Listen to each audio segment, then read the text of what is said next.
Good morning, everybody, and good afternoon if you're in Europe like I am. Anyway, this is the Telman and Spellman Show. My name's Harris Spellman, and this is my partner in Not Crime. Telman Knutson, and we have Jason Prophet Moffat straight from the pillow with us here bright and early this morning. What's up, dude? I'm going to get these guys to commit some crimes on this show. That's what I'm talking about. Cool. Well, so we had a little time zone snafu, and Jason thought that our show was in an hour or two or something, and so he literally just got up. So we're in for a rude awakening. I guess here this morning. Not a kind awakening. This is not a rude awakening. This is a kind awakening. Should I warm him up a little and read this saucy bio that we the saucy bio? I like. All right, for 2 decades. Well, I did not have ChatGPT jizz it up at all, so this is just going to be a straight bio raw, for 2 decades, unedited. Yeah, no. I'm saying I didn't have ChatGPT touch it. Like a couple of them that I've done, Jason. It's like, ladies and gentlemen, please welcome. But I can do that for 2 decades. Jason Prophet Moffat has guided. I'm not going to do that. Online entrepreneurs in creating what he calls win-win-win deals, which I also like as well. These deals benefit 3 parties: you, the entrepreneur, your business partners, and most importantly, of course, the end customer. Jason believes that this approach is vital to long-term business success, as do we all, or at least all 3 of us. By ensuring all parties benefit, entrepreneurs can build lasting businesses and positive reputations that can last a lifetime. I was about to say that can last many lifetimes, but I guess come on. Not. Anyway, you can learn more about him at equity5000.com, or just stick around. And you're going to learn more about him right now. So there we go. Welcome to the show, Jason. Thanks for coming on. I'm honored that you're here. Thanks for having me. As you read that, it made me realize, we've all been kind of in this industry for a similar amount of time and had longevity.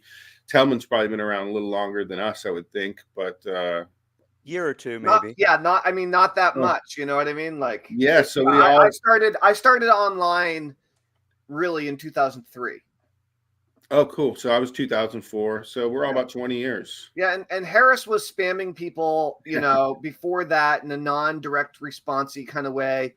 But it was direct response, but a non-relationship kind of way. Right. He was directly hitting you in the face with a Dora bat. Yeah, that too. That was 2000. That was once I hit internet marketing, the Dora bat. Did you see? He was on yesterday. Sal was here yesterday. I wasn't around, and our interviewee was doing a launch and didn't realize it, and decided to do that instead of coming on our little show. What can you say?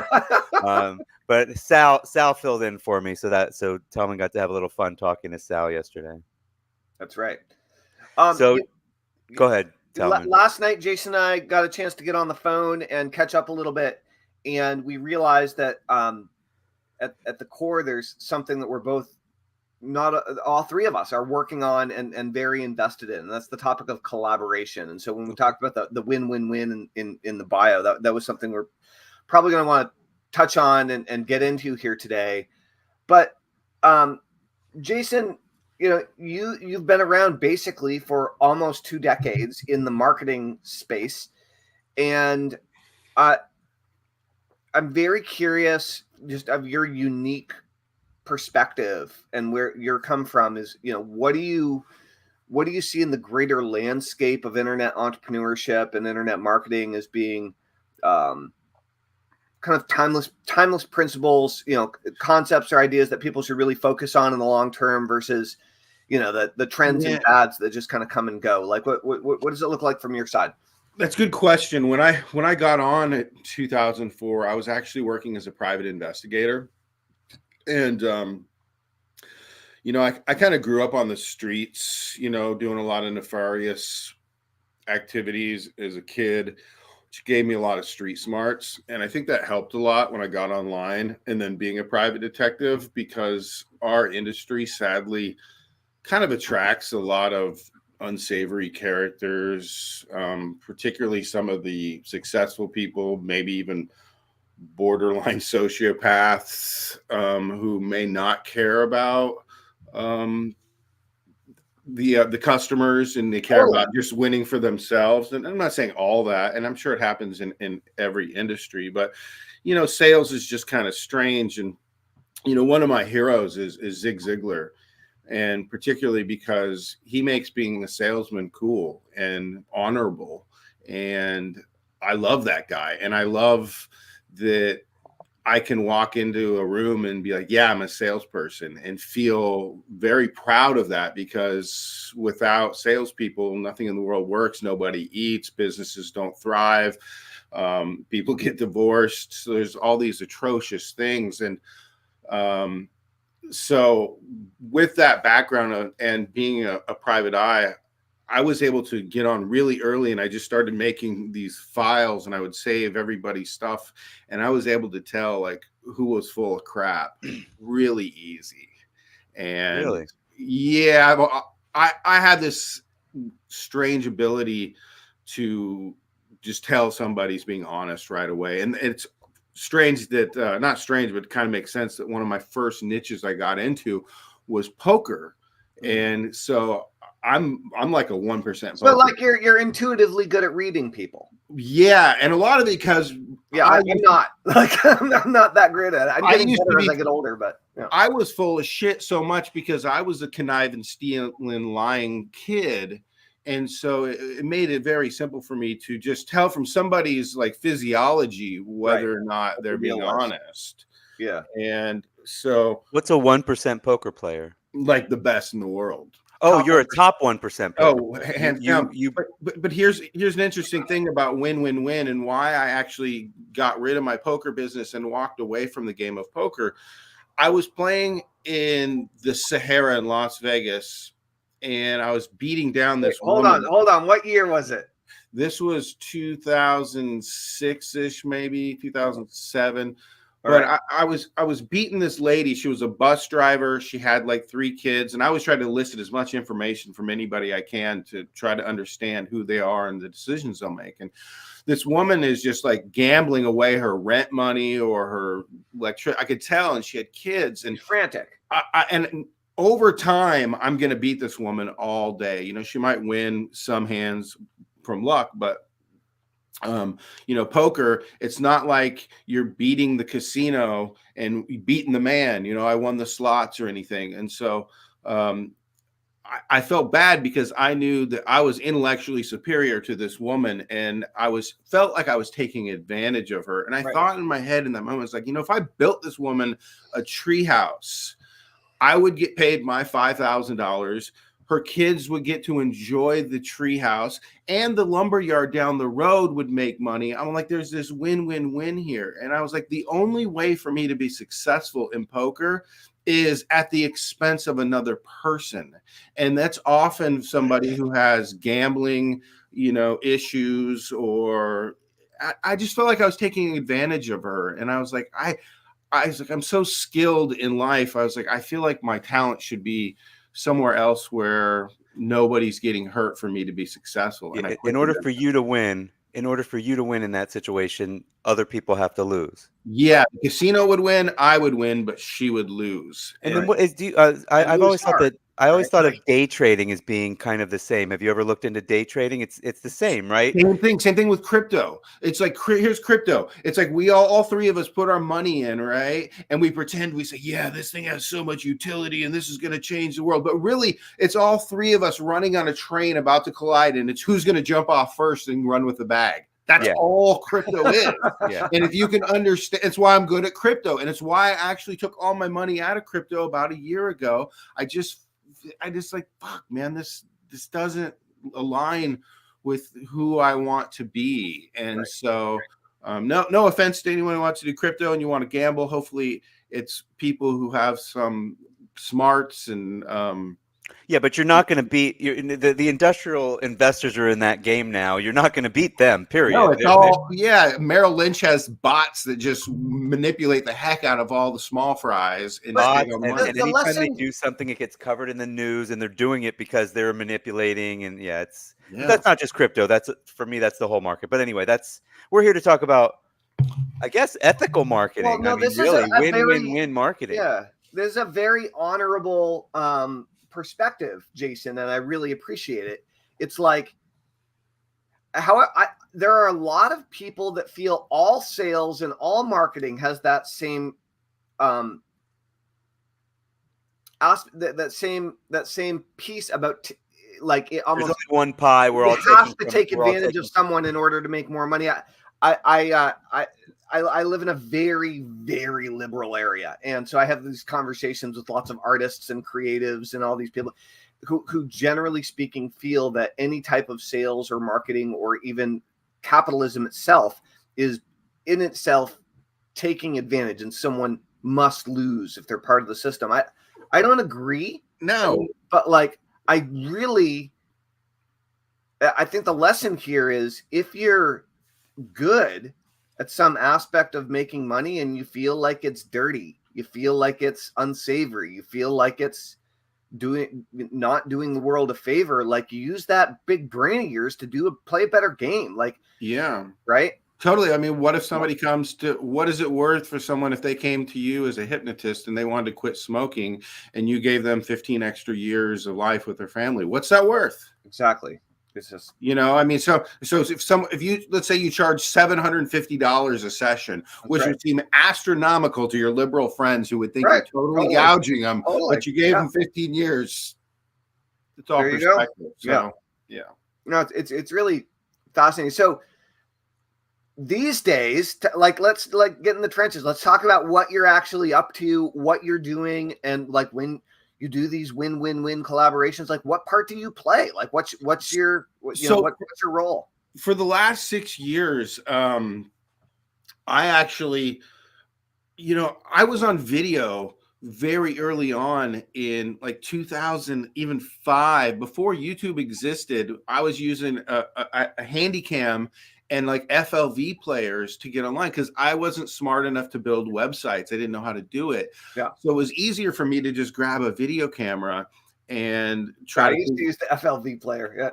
Yeah, and an audio generator and It's all that interesting. stuff. Yeah, you just made me realize. I guess we just joked about Sal the Site Sealer, but that had to be that was before That was before 2007. Mm-hmm. I don't know, like that. So I don't think I put it up on YouTube. I mean, like, right? So that was all video. That was very video driven. I made individual videos for everybody. Totally. I did know how to put up a website. No offense, Jason. I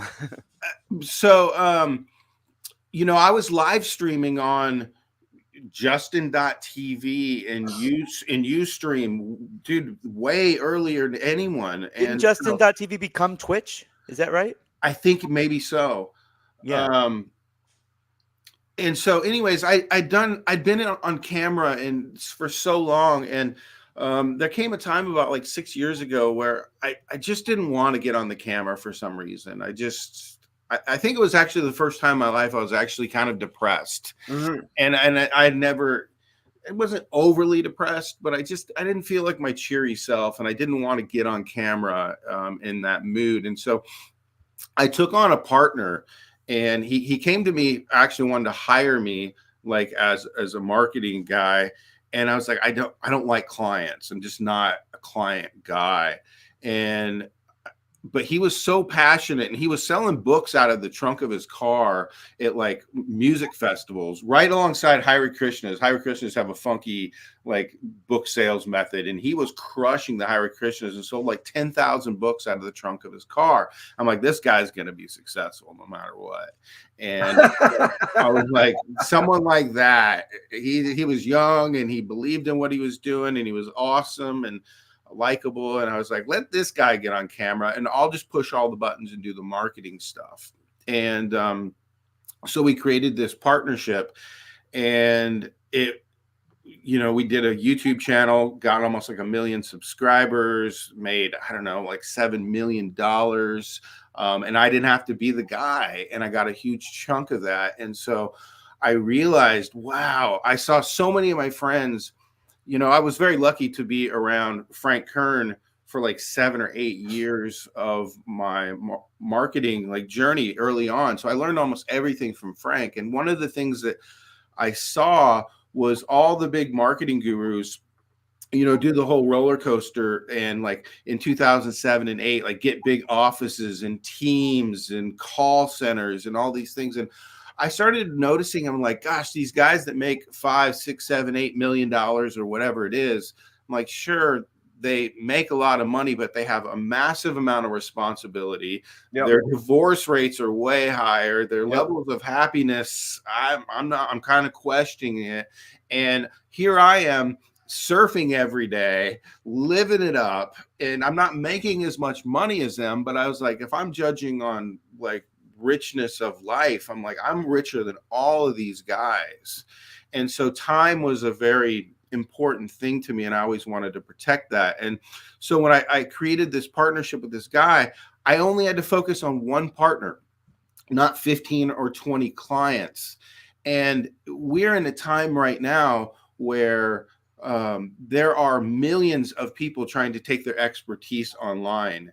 And so the stuff that we inherently know from doing this for 20 years is so immensely valuable to all of these people, because everyone's hopping onto Kajabi or ClickFunnels or Go High Level or any of these platforms, and they're telling everyone, hey, you can be a influencer, or you can be a successful online person as well. And they get excited because great salesmen like us sell them into the programs. Right. And then they get in there and there's just all this tech stuff and sales stuff that they're overwhelmed with, and they have to learn it. And for them to learn it, it's a detriment to their original skill that brought them there in the first place. And so I believe that I know there's millions and millions of these people that need marketing help. And there's very few of us that can actually provide the help. So instead of us going out there and taking on 15 or 20 of them as clients, going to bed every night with all the weight of the world and their problems like on our shoulder, because that's what happens if you take on a bunch of clients. Unless you're a crazy sociopath, when you go to bed tonight, you're worried about Bob's business and Cindy's. Dude, I'll tell you, that's why I stopped being a local hypnotherapist. Is that I once I finally managed to get my own practice up to the point where I was full 6 days a week, and I was working 8 to 12 clients a day, 6 days a week. I was trying to pay off my college loans. It was in my 20s. I was hustling. I was just starting to learn about marketing, and then what happened was I started biting my nails, and then I was like, why do I want to eat fast food? Because I had lots of weight loss clients, and I was constantly hypnotizing them to stop like eating garbage. And so I was thinking about their problems all the time. And the ones that would keep me up at night are the ones that weren't successful yet. Right. So the ones that were at breakthrough after breakthrough, great, problem done. I didn't have to think about it anymore. But the ones who were stuck and kept coming back and not making any progress, I was like, damn it. How do I help this guy? How do I help this guy? So it drove me crazy. Imagine in that scenario where you're helping all of these people, and you're probably making good money, but you imagine if you were able to align with a guy who was making $10 million a year, but was mega stressed out, and he had the capacity to do $50 a year or $50 million a year if he just had his head straight. So all you did is you took on one guy, and your only job was to make sure that this guy stayed level so that he could make his 50 million, and you got 10% of that, which would be a smoking deal for him and a smoking deal for you. So that's the whole concept for me behind my whole Equity 5000 is like, just take equity in one partner's business that you can really help thrive, because they're going to appreciate you, they're going to need you, and you can create that win-win-win partnership where you'll win, they'll win, and most importantly, the customer on the other end wins as well. And it just makes all this like I think people who run agencies are just horribly bad at math. I mean, when you boil down to, there's not a lot of leverage in most agencies unless it's heavily percentage driven, right? Yeah, and so, I recognize, aren't they usually percentage driven? Aren't most like paid media agencies? Well, here's the thing. Has that changed in the last few years? Well, Jason, correct me if I'm wrong, right? But even if you're an agency, and even if your deals are percentage driven, if you're working with a handful of clients, you're not you're still a freelancer, right? And as soon as somebody else comes along and does a better deal with them and beats your control, or offers up a better traffic solution, or comes up with a better funnel, like, you're out. So and that's a percentage, but it's not a partnership. Right? Exactly. And not only you out, but now you're out the time, and then you got to go find another client and then start revving that back up. And I kind of use the analogy of compound interest, where, we're all kind of familiar. If you put away your money in the bank and let the money compound, well, the same thing can kind of happen when you work in a partnership where you actually have equity. All the work that you're doing in month 1, 2, 3, 24, 25, it all builds upon each other. But if you're running an agency model and somebody leaves, now you're back to square one again. And I want to say too, I mean, I don't think all agencies are bad or anything. I don't think there's some that are just a necessity and some people thrive in it. But I think entrepreneurs like us, we're a little scatterbrained, and we have great desire to help, and we think we can do all these things. But what ends up happening is we become professional jugglers, and then we're not as good as we could have been as well, because we're just too ambitious at times. So, well, I mean, Jason, when you think about a partner, right, and this is very unique and individual for every person, but for you individually, for you as a human being, what are some characteristics or traits or key elements that you need in a really great partner, right? And why are those important to you? And then how do other people figure out, what should I look for in a partner, right? Because what they should look for isn't necessarily what you should look for, right? Absolutely. So that's a fantastic question. I'm glad you asked. I think that it makes a lot of sense to avoid partnering up with people who are like you. So if you're familiar with personality assessments, whether it's a Kolbe, Myers-Briggs, I think I'm an ENTP. I'm on the Kolbe assessment. I'm a 5194, which means the 9 quick start out of the gate. I'll beat almost anybody, right? Yeah, almost anybody. Yeah, this is common for, like I was saying, for a lot of us entrepreneurs who have all these ideas and want to do this. So I'm a 9 on the quick start, but I am a 1 on the follow through, which seems atrocious, and it can be atrocious, especially if you partner up. If me and you partnered up, we're in trouble, because we're going to come up with 100 ideas, and who knows if any of us are actually going to finish them, left with our own issue. Well, the trick is to, if Harris and I are in that situation right now, 100%. We're almost identical on the personality tests that we've compared results on, but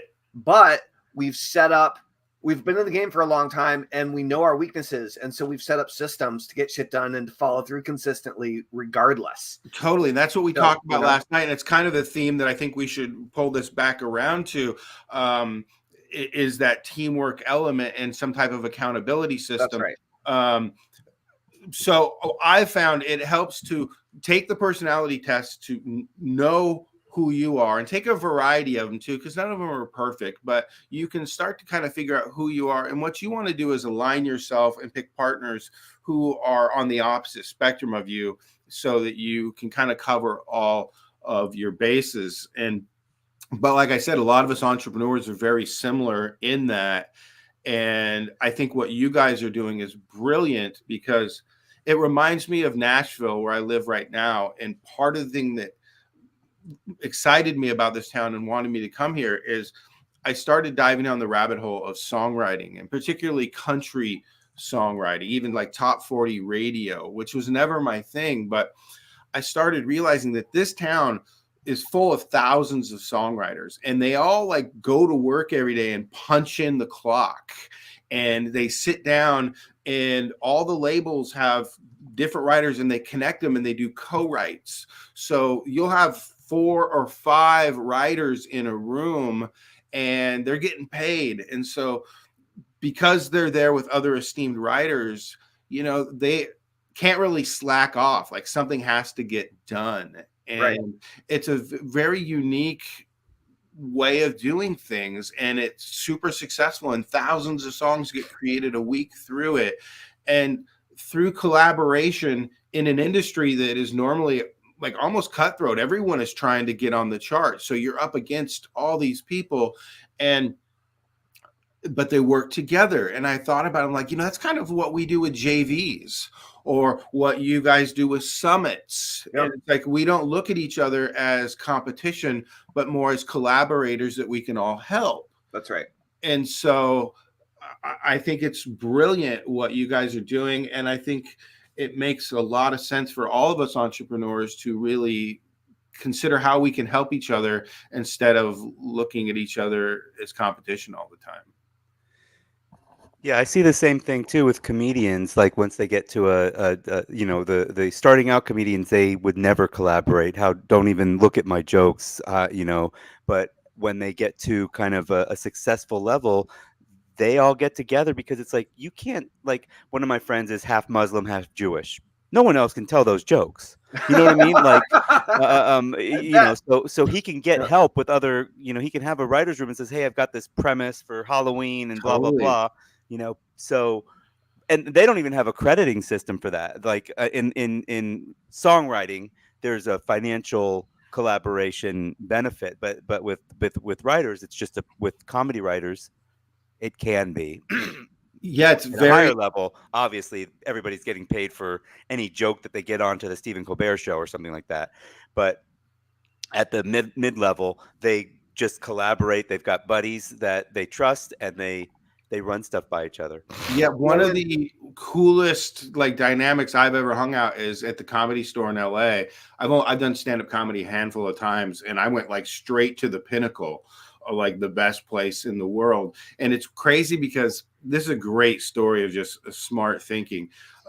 Most people will go to open mics, which are very difficult because it's full of a room of other comedians who often don't want to laugh at your jokes.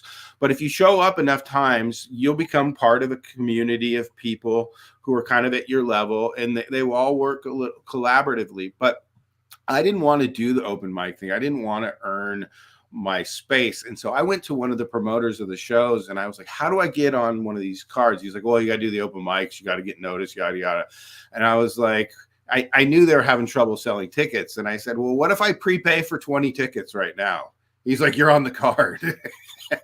I was like, boom, I gave him like $600 and I had 20 tickets. And I thought, well, if I can't get 20 of my friends to come, like what kind of marketer am I? So I just paid my way in, and comedians kind of hate that. They call them bringer shows because you don't earn your way in. But I just wanted some stage time. And well, no, bringer shows are worse than that. Bringer shows are open mics that you cannot even get on a free show without bringing a couple of people. You basically you basically leapfrogged that and went on to a showcase show and said, hey, I'll just pay for 20 tickets. And they're like, fine. Did you bring people or no? Did you? Yeah. I sold okay. I sold all the tickets. Hold on. Okay. So you didn't necessarily buy the 600 tickets. You basically got 20 people to buy tickets. No. I prepaid. I gave them $600, got the tickets, and then went out and sold the tickets on my own to my friends. Got it. Yeah. So You're right. So I'm glad you clarified that. It wasn't a bringer show, but it was I was like a co-promoter. Right. I just made I created a position out of nowhere because it just seemed to me the least path of resistance. And I got on to arguably the best comedy stage in the country first time. Right. Yeah. Right. And how'd you do the first time? I better than my second time. I did okay. I mean, as I the watched, worst thing that can happen is that you could do great on your first time at a show like that, and then your second time you're like, I kick ass. So my second time, I'm such a contrarian, and like I always like to make things hard for myself, which is partly why I did the thing in the first place. It just seems so terrifying. But the day before the second time I went up, I was like, it's too easy to do like poop jokes or drug jokes or sex jokes. And, it's in a dark club like Comedy Store. I'm like, everyone does that. I was like, I want to go do some family-friendly Seinfeld comedy with no obscenities, no dark premises. I'm like, I'm going to do like organic cereal jokes.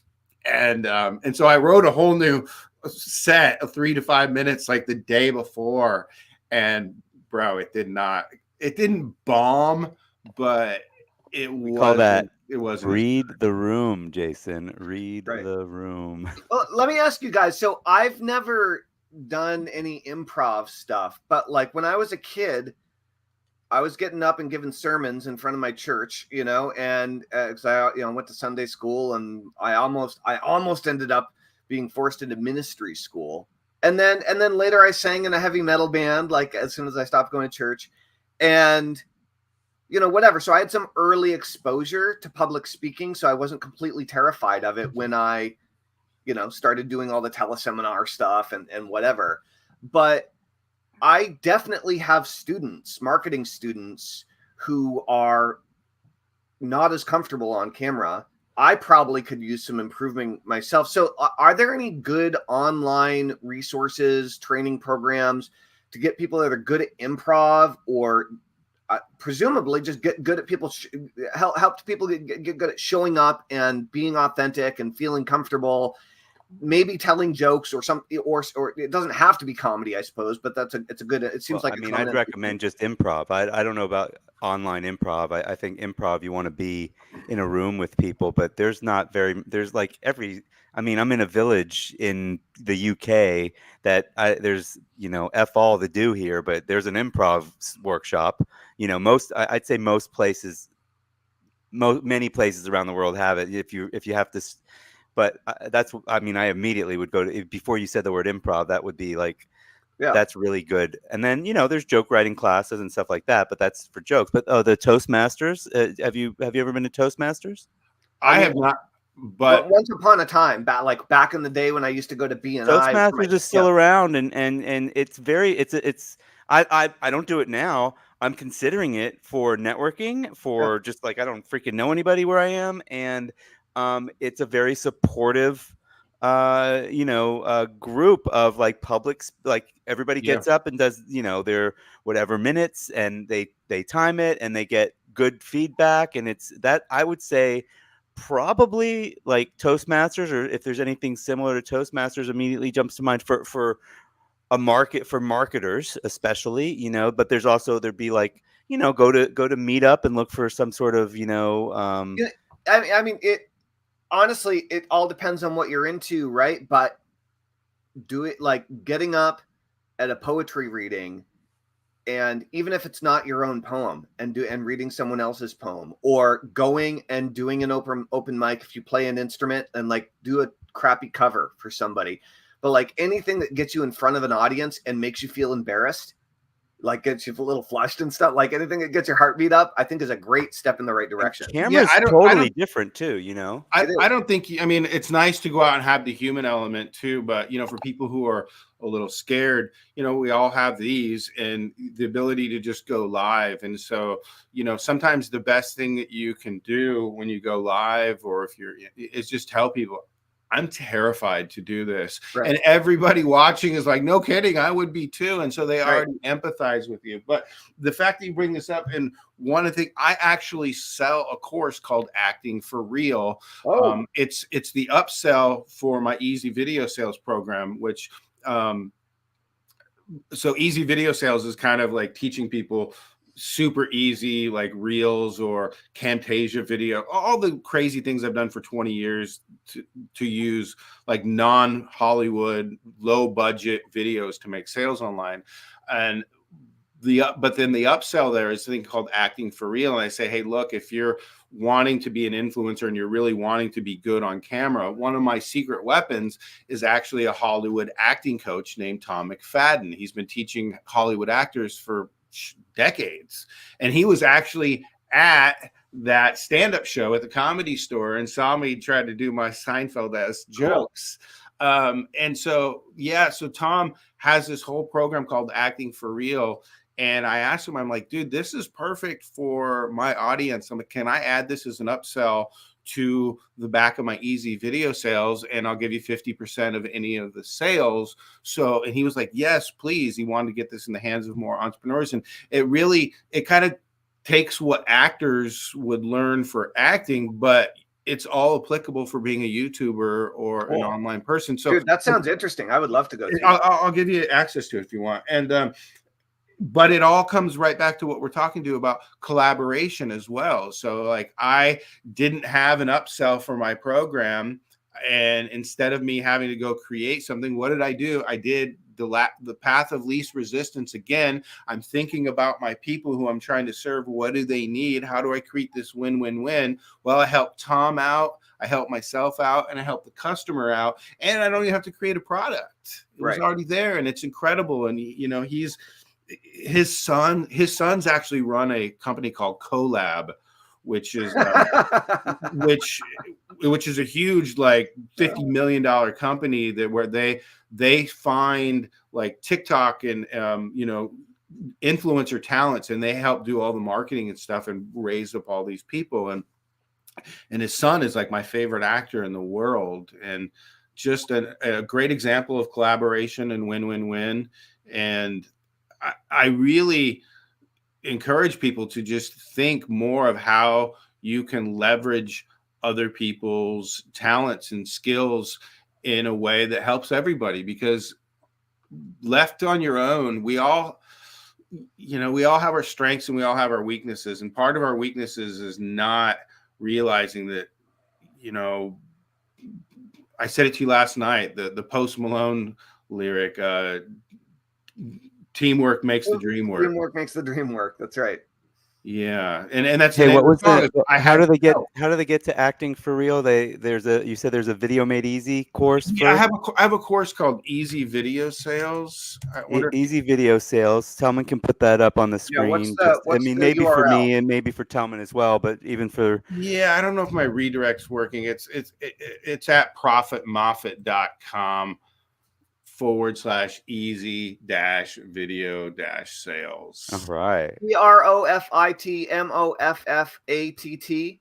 Correct. .com / easy-video-sales. Those dashes make it easier. Well, for SEO it does, but yeah, there you go. You know, so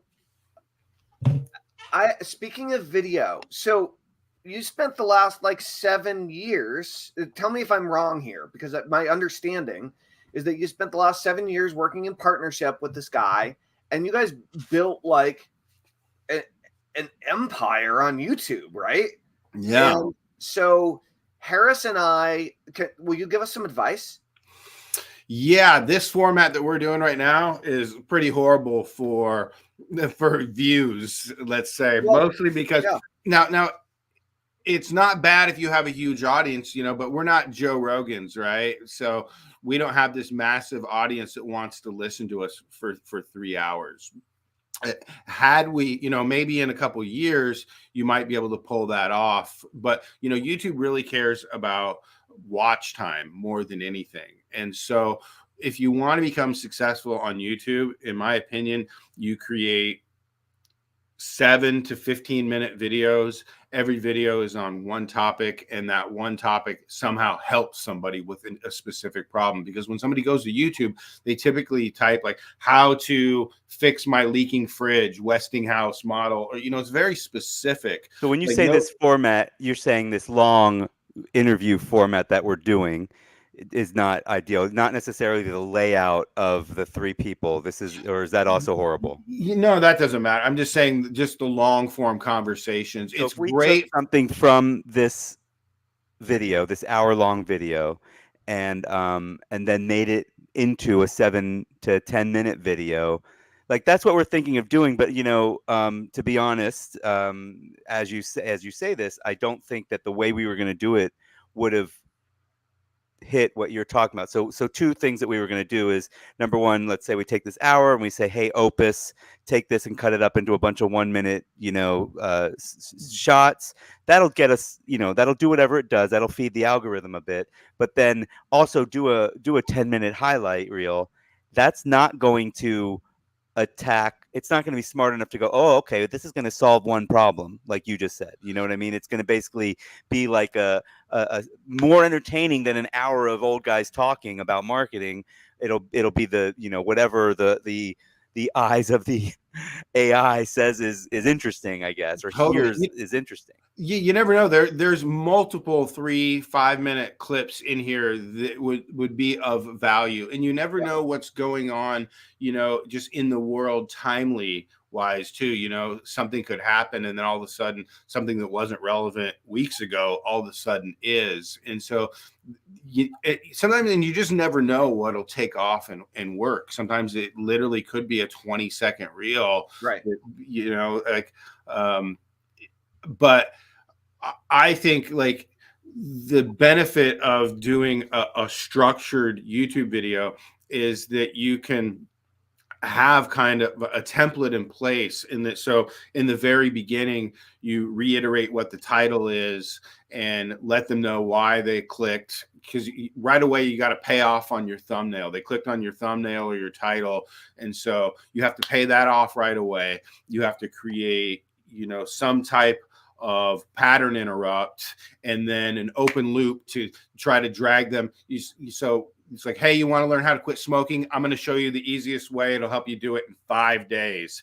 And I'm also going to show you another way. You open a loop right now, another way that you can save a bunch of money and actually make money from quit smoking. And I'll tell you about that in just a second. They're like, what? Make money from quit smoking? And so now you hopefully delayed them for 45 seconds with that first open loop. And then you're like, hey, while I have you here, make sure to subscribe, leave a comment. It helps do the channel and all those little things. And you keep them moving.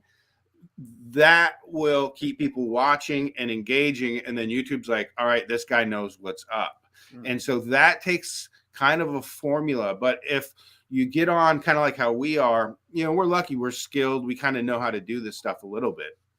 But most people kind of meander in their conversations, and you're going to lose people. And we don't have time to lose people, and no one has time to watch boring. We've had that YouTube happen videos. a couple times already. I mean, we're just playing with this, and when we've definitely had some interviews that just went like, come back to the conversation, so on that note, come back to, I'd like to know, how does it, like, I'm jealous that you've been able to, for X number of years, have, one kind of business partnership. I think it sounds great. I don't know how to do it. You do, though. I know how to do the stuff. I want to do the stuff. And I like, even like thinking about for sure, like the actor coach thing, you're like, oh, you've already got this, I'm not going to try to recreate it.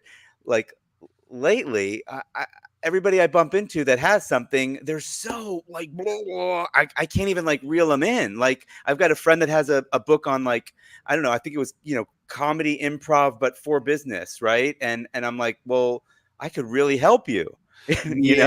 I know a few guys like in that industry. I know some very successful comedians that do very similar thing too. And you have to use your skills to realize what's going to make money, and that's usually not going to.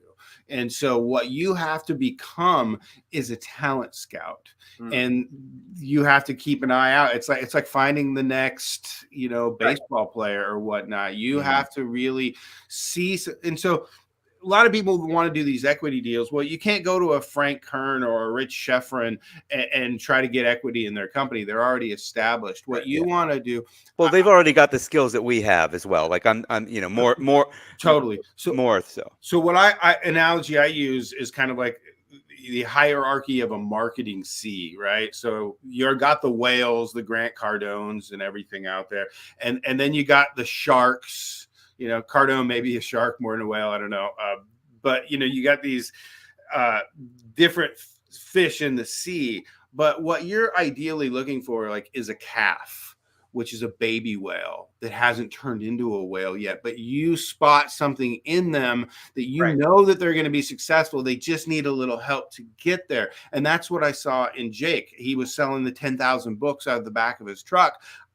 most people can't do that. Right. So you want someone who has their shit together and is already successful, but they can't do what you can do.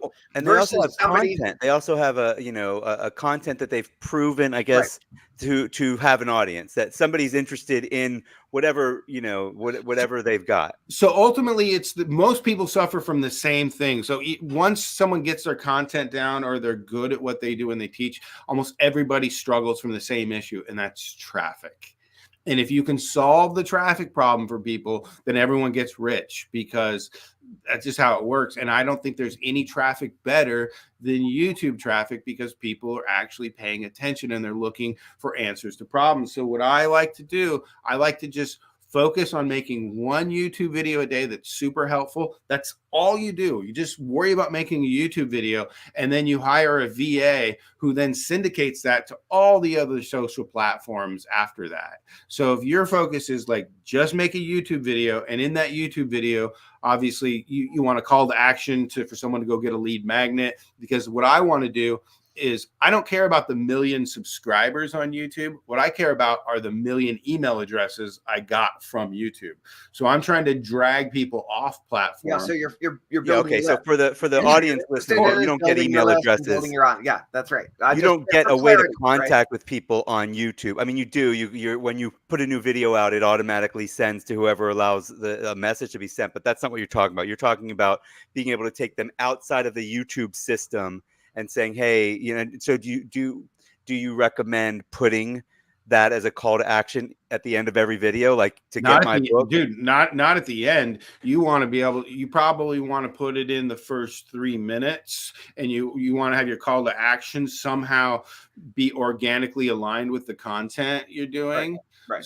So it doesn't seem like out of left field. You want to let them know too, like, hey, there's a link down in the description. I also pinned it in the first comment. Just click the link, you go get the free thing. You on lower thirds, you want to put it there as well. You want to get that CTA call to action in as many times as you can. Okay, got it. And so the YouTube video is essentially, every YouTube video is just an ad. It's a free ad. But it's content. It's good quality content. You're giving content. You're not asking for anything in return. You're hoping somebody clicks or goes to the ethical bribe call to action. That's cool. What do you see? I guess it's have you mostly just done this for? I guess you've really been focusing on the one partnership for a long time. So the question I'm about to ask will probably only apply to them. But I was wondering, what sort of relationship do you have between like this YouTube channel has X number of subscribers, and how many more subscribers do they have on the YouTube channel than you've managed to get onto an email list? What's the ratio? It's about equal. Shut up. No, when you said 1 million and 1 million, I was like, oh, that's it. You made a mistake, but you're no. But the thing is also, so over time, over many years. Yeah. So I would have to look it up, but I mean, like right now, active, there's about 250,000 email subscribers because people unsubscribe, So yeah, and you have to prune them these days, or you're not in business anymore. And we didn't do a very great job of pruning. We probably could have done a better one, but I mean, we were so heavy on getting people off platform, and and that's something that YouTube doesn't want too. So you have to kind of balance that with great content to keep them, happy and engaged and coming back. Because if you're just constantly trying to drive people off platform, then YouTube's going to be smart and get that. So you gotta. But you're still getting them to use their Gmail account. Come on, Google, give me a break here. Yeah. So all right, well, so Do you teach this methodology to build a YouTube channel in any of your courses or anything? Yeah, well, in the Easy Video Sales, I teach kind of that process. But ultimately, what I do right now, I just took on a new partner starting yesterday, where I'm picking just a select few people that want to replicate that same thing that I did with Jake. They want to build a YouTube channel as well. Well, I'm really picky about it, but I'm considering helping other people that want to do the same thing. The only difference is in this role, I was doing all the marketing and the button pushing. I'm not doing that anymore, but I will serve as an advisor and tell people everything that they need to do to build their YouTube channel. And I will serve as a consultant on that and create that partnership, just because I don't have the time with the baby on the way for me to actually do the marketing. Oh, But congrats. I heard about that on Facebook, but didn't say congratulations. You don't look pregnant. Yeah, it's like 7 weeks. It'll. Okay, yeah, it doesn't show yet. Yeah. So I'm helping ideally a couple more people to build YouTube channels, but I've been super selective. I've had 20 people reach out to try to do it, and I've had to say no to like 19 of those. I also, though, for entrepreneurs who want to create these win-win-win partnerships and not do an agency and work with just one partner, that's what I teach in the Equity 5000 program, is how to create those. Right. Cool. Yeah. Well, so tell us a little bit more about the Equity 5000 program, since I started the show off mentioning it, and we are talking about it. What really? Oh, there it is. Yeah, if you go there and opt in, you're gonna, I believe, be redirected to a webinar that's about 2 years old, and it's going to be updated this week. So forgive me. I think you could probably still get access, but I don't know if I would just yet. If you want updated info, because I think there's probably a few claims in that, or a few.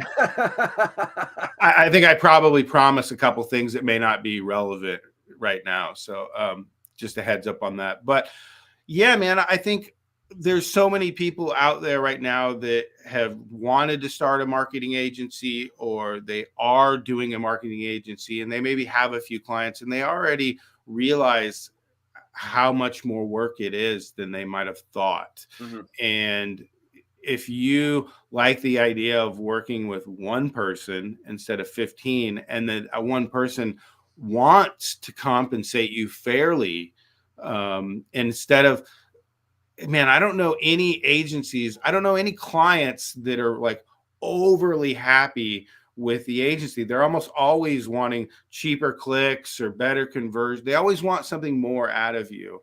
And it's tough. And so if you want to consider just finding one person who super values what you do, and one of the things that I like too is finding somebody who not only values what you do, but they let you run the ship. They let you steer. They let you do it, because I'm not working with anybody who wants to micromanage me. I'm straight up dictator. It's my way or the highway. You do what I say on the marketing.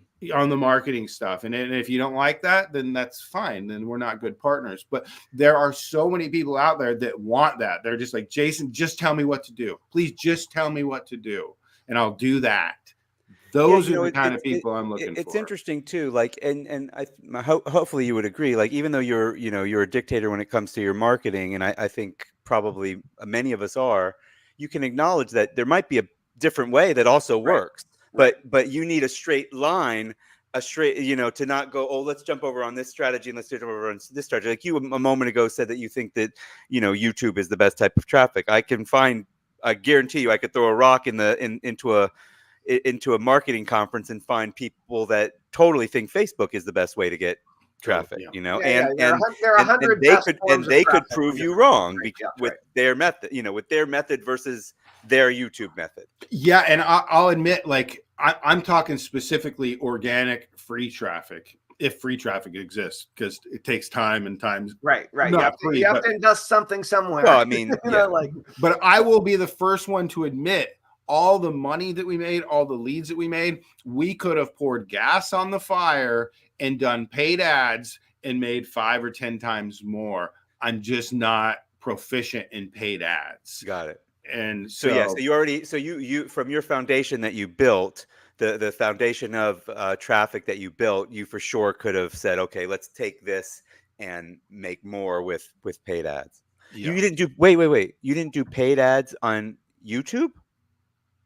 Oh, wow. Everything's free. That's mind-blowing to me. You didn't do any paid ads on YouTube. This is all from just putting up good quality content. What'd you say, once a week with this? No, we did about daily videos for the first year or two. And so, but here's the thing too, you got to be consistent. So most people will not slug it out for 6 months. We were uploading every day, and it took about 6 months before we got a viral hit. And once we did, the whole channel did like hockey stick growth. And if we're creating daily content on YouTube, or I mean, we're creating it on all the different, a bunch of different platforms in this format. Is it wise to do these live streams and also to add then, like, if this was the only content we're creating every day, if we're not creating a separate video, is it wise to then take an edited clip of this video in addition to the live stream and then upload that too? So it does having the long form content creation video somehow take away from that shorter form, maybe punchy, maybe captioned, 5 to 7 minute clip? I think that they all have their place, and they all can coexist, and they all help. And I think even YouTube wants you to do a variety of things. Yeah. And so for the longest time, actually, until about a year ago, I was completely against shorts and reels because I want long form attention. I'm like, I can't get somebody to give me $1,000 from a TikTok reel. Very rare. And people will argue and they can, but I'm like, I just did not do reels. And so I have a guitar business with a guitar lesson business, but reels are perfect. If you can teach somebody in 60 seconds a cool lick, dude, they love it. And so once we had a video run to 1 million views on Instagram, like the whole rest of the channel blew up. And same thing even with YouTube. Those shorts actually help propel the long form. When you say long form, you're talking 10 to 15 minutes. Yeah, 10, 15, and then like this, an hour too. So I mean, I think the hour-long discussions are great. I think the 15 minutes are great. I think the 15 seconds are great. But ultimately, the answer to your question, and it's the easy out for every marketing advice ever, is you got to test. Try it. Yeah, you got to try. You don't know unless you try things. And so yeah, and next week, there all of a sudden the algorithm could change and say we want hour-long videos that 50% of the people watch. Watch through, and if you've got 20 of them up there, or 2 weeks from now, Jason could be somehow featured on some marketing on Shark Tank, and we have this hour video, and people search for Jason Moffett and they find it, and they're going to watch the whole thing because they have an affinity towards him or whatever. So I'll tell you one thing to be careful not to do. One thing that can ruin your whole channel too is you almost don't want to go viral ever unless it's totally on topic. So if you have a channel about, I don't know, let's just stick with guitar playing, but for some reason, like, how do you kick a baby in the face and millions of people watch it? You do not want attention. You don't want. Well, let's use something positive though instead of kick a baby. Like, let's say you're saying you're a guitar player channel and you go viral for tripping, for falling on your face on a curb. It doesn't have to be whatever. Kicking a baby. Obviously, kicking a baby would be bad. If it bleeds, it reads. Is what the only thing I've gone viral with on my Instagram has been a couple of videos of somebody else that I put up, and I just put some text over it. It's still comedy. My Instagram is comedy stuff, so I feel like it's kind of okay. I'm going viral for something, but it's not really. I mean, I have a friend that goes viral all the time by putting up other people's videos, and I'm like, wow, you have 100,000 followers, and then none of them know you. It can actually ruin a channel. Like, somebody one time told me, like, hey, I can get you 10,000 followers on your Facebook. And I'm like, no, thanks. And they're like, no, I really can. I'm like, no, you can't. And they're like, watch me. I'm like, okay, whatever. And then they went and they got me 25,000 followers, and they were all from South Africa. And it completely ruined my channel. Completely, like, I couldn't get any engagement after that. And please do not get me 25,000 followers. Yeah, it was from random countries. So you want to stay on message, and you have to have perseverance. Like nowadays, there are so many talented people, and you ask kids nowadays too in school, like, what do you want to be when you grow up? They don't tell you astronaut or fireman or anything like that. Nowadays, all the kids want to be YouTubers. And so Right. the competition is incredibly fierce. It's incredibly talented, but most of them are lazy. And Right. so they will fizzle out. And so if you're one, and the most important thing, actually helping people, and then 2, just not willing to give up, Right. and 3, willing to figure out the format in which to take your content and deliver it, make it easier for people to consume. Right. You know, it's a winning solution. But for most people, it can. But for most people, it's not going to come overnight. And for certain people out there, that's discouraging. But for others, that's encouraging, because they're like, I'll just beat everybody by Being just more consistent. Yeah, I'll just doing show what up they every day want. and do it. Yeah. Right. Totally. Yep. It's Cool. awesome. Well, Really it's good. the top of the hour. I have another Zoom that I'm supposed to be jumping on, so I might have to hop off. Hey, by the way, Jason, you know Shane Nathan? Yeah. Yeah. Yeah. I'm jumping on a live stream with him. I'm doing some consulting with Cool. with Warrior Plus. I think I mentioned that to you. Cool. Tell before. him hi. I actually Yeah. talked. Mizell called me back last night from Nice. Japan too. Nice. Yeah, it was cool. Oh, very cool. Very cool. Rock and roll. All right. Well, Jason, this has been great, guys. If you want to follow Jason and learn more from him, go to equity5000.com, get on his list, and watch his old webinar. But if I get on the list in 2 weeks, you'll send me the new webinar. Yeah. I'll actually communicate with them tomorrow or today. Actually, that's my main thing, to actually dial in this week. And so, and Equity 5000 basically teaches people how to leverage their marketing information that they already know and partner with a single client. Like, there's so many agencies out there. There must be a really strong demand for what you're doing if people could just stop, take a breath, and be honest with themselves. Right. and think about the win-win-win as well, because really you've got a much better chance of getting wins if you're just focusing on one or maybe 2 partnerships, I guess, but I'm similar to you. Like, I'm very lifestyle and time driven with this whole business. So here's the way I look at it too. So most people go out and they're either cold emailing or cold DMing, and they're trying to do things to find clients, where what I'm saying is, like, what you want to do is like create the Bachelor TV show, right? Where you have 20 beautiful women fighting to get you to pick them to date you.